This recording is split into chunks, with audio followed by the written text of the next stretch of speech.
अस्सलामुअलैकुम, कैसे हैं आप तमाम लोग। उम्मीद है बिल्कुल खैर आफियत से होंगे। एक दफ़ा फिर PSL 9 की अपडेट्स के साथ मैं आयशा अंदाज़ बयां पर आपके साथ मौजूद हूं।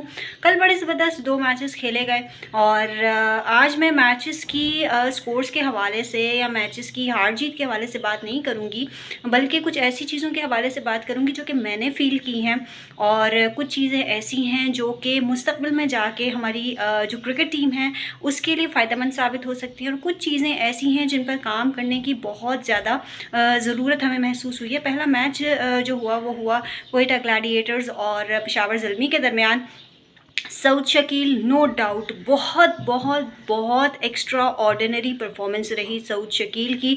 और ये वो सऊद शकील हैं जिनको 33 मैचेस में बेंच पर बिठाया था क्वेटा ग्लैडिएटर्स ने, और कल उनको मौका मिला और भरपूर उन्होंने उस मौके का फ़ायदा उठाया और बड़ी ज़बरदस्त उन्होंने परफॉर्मेंस दी। बहुत मज़ा आया उनकी इनिंग्स देख कर। इसके अलावा अगर मैं बात करूँ तो बाबर आजम कल 3000 रन उनके PSL में मुकम्मल हुए, बहुत मुबारकबाद के मुस्तहिक हैं। एक शिकवा मुझे उनसे हमेशा है, बाबर बहुत बड़े प्लेयर हैं, बहुत बड़े इंसान हैं। उनके साथ जो जो कुछ भी माजी में हुआ, जिस तरह से उनको ट्रोल किया गया, जो भी उनके साथ चीज़ें हुई, उन्होंने बड़े सब्र तहम्मुल के साथ उनको बर्दाश्त किया और उसको अपनी परफॉर्मेंस के ज़रिए लोगों के जवाब जो हैं वो उन्होंने दिए लोगों के सवालात के। लेकिन एक मुझे जो शिकवा है बाबर आजम से, बाबर मैच बनाते हैं, बाबर की शॉट सिलेक्शन में बहुत ज़्यादा इम्प्रूवमेंट आई है, बड़े ज़बरदस्त शॉट्स वो खेलते हैं, स्ट्राइक रोटेटर वो ज़बरदस्त हैं शुरू से ही। एक शिकवा मुझे ये है कि जब आप मैच बना देते हैं तो आप मैच फिनिश क्यों नहीं करते। जब आप मैच फिनिश करेंगे तब ही एक टीम के लिए वो चीज़ जो है वो फ़ायदेमंद होगी। मैच बनाना एक बहुत अलग चीज़ है जो कि आप बनाते हैं, लेकिन मैच को फिनिश करना भी, अगर आप थोड़ा सा इस पर भी काम करें तो मुझे पूरी उम्मीद है कि आप ये कर सकते हैं और आप करेंगे तो बहुत ज़्यादा खुशी महसूस होगी। दूसरा मैच जो खेला गया एज़ यूजुअल, अगर मैं कहूँ कि कराची किंग्स के सॉन्ग जो है ना उनमें से विंग्स का लफ्ज़ निकल जाए ना तो शायद वो थोड़े से ज़मीन पे आ जाए, उनकी परफॉर्मेंस बेहतर हो जाए। 130 पे ऑल आउट हो गई और हमें कोई भी प्लेयर जो है वो एक ख़ास परफॉर्मेंस देता हुआ नज़र नहीं आया। बॉलिंग के शोबे में अगर हम देखें कोई भी ऐसा बॉलर मुझे नज़र नहीं आया कराची किंग्स की जानिब से जिसने एक आउटस्टैंडिंग परफॉर्मेंस दी हो। या बैटिंग में अगर देखें तो शोएब मलिक की एक 50 थी और शान मसूद ने 30 रन स्कोर किए। पूरी बैटिंग लाइन जो थी वो फ्लॉप हो गई। मुल्तान की अगर मैं बात करूं तो खुशदिल शाह बड़ा अच्छा परफॉर्म करते हुए नज़र आए और उनकी तरफ से जो उनका बॉलिंग अटैक था वो भी बड़ा ज़बरदस्त था। अच्छा, लाहौर और मुल्तान की पिचेस में फ़र्क नज़र आया और मुल्तान के जो बॉलर्स हैं वो काफ़ी पिच जो है उनके लिए साजगार साबित हुई।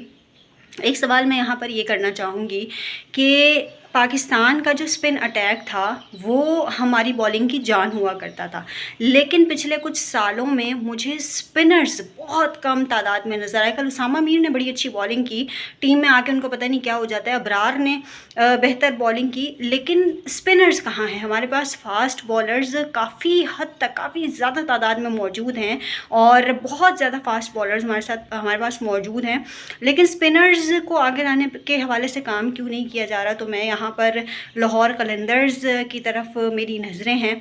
जिस तरह से वो प्लेयर डेवलपमेंट प्रोग्राम के ज़रिए से नौजवानों को लाते हैं, तो स्पिनर्स की तलाश उनको कीजिए।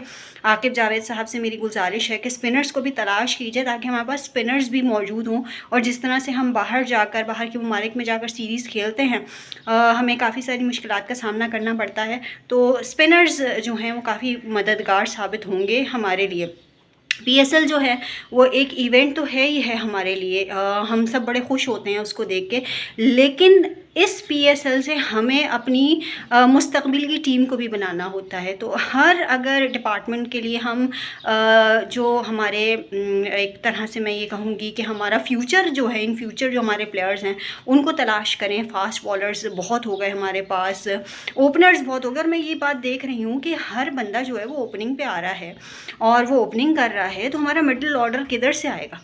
मिडिल ऑर्डर हम कैसे बनाएंगे, मिडिल ऑर्डर पर कौन से खिलाड़ी ऐसे होंगे जो कि आके परफॉर्म करेंगे अगर ओपनर्स आउट हो जाते हैं। तो इस पर भी थोड़ा सा हमें इसी PSL में गौर करना पड़ेगा। साइम अयूब कल बड़ा ज़बरदस्त खेले, अनलकी रहे, बदकिस्मत रहे। सबसे जो दुखी मोमेंट था पूरे दोनों मैचेस के दौरान मेरे लिए वो साइम का रन आउट था। हो सकता है अगर साइम रन आउट ना होते तो नतीजा कुछ और होता। खैर जी, आज खेला जाना है लाहौर के कज़ाफ़ी स्टेडियम में लाहौर कलंदर्स और कोयटा ग्लैडिएटर्स के दरमियान मैच। दोनों टीमें बहुत शानदार हैं और सिकंदर रज़ा भी आ चुके हैं पाकिस्तान, तो मे बी आज वो लाहौर कलंदर्स को ज्वाइन करें। बॉलिंग जो है वो हो सकता है कुछ बेहतर हो, और एक ऑलराउंडर की सूरत में सिकंदर रज़ा एक बड़ा ज़बरदस्त इजाफा होंगे अगर आज वो टीम को ज्वाइन करते हैं और टीम में उनको शामिल किया जाता है। किसकी जगह शामिल किया जाता है ये तो जब टीम्स का ऐलान होगा तभी पता चलेगा। कोयटा की टीम बहुत ज़बरदस्त खेली है कल, बहुत खुश कर दिया है दिल को कोयटा की टीम ने, बड़ा मज़ा आया। तो देखते हैं जी आज मैच का नतीजा क्या निकलता है, और बहुत जल्दी होगा ये कहना कि कौन सी टीम आगे तक जाएगी और कौन सी टीम नहीं जाएगी, क्योंकि अभी तो बिल्कुल आगाज़ है, 3 मैचेस हुए हैं। कुछ मैचेस हो जाएं दैन फिर हम इस बात पे फोकस करेंगे कि किस टीम की कहाँ पे क्या लैकिंग है और किस टीम को कहाँ पर मेहनत की ज़रूरत है। उम्मीद है जी आपने चैनल सब्सक्राइब कर लिया होगा, अंदाज़े बयां को सब्सक्राइब कीजिए, वीडियो को लाइक कीजिए और अपने दोस्तों में भी शेयर कीजिए।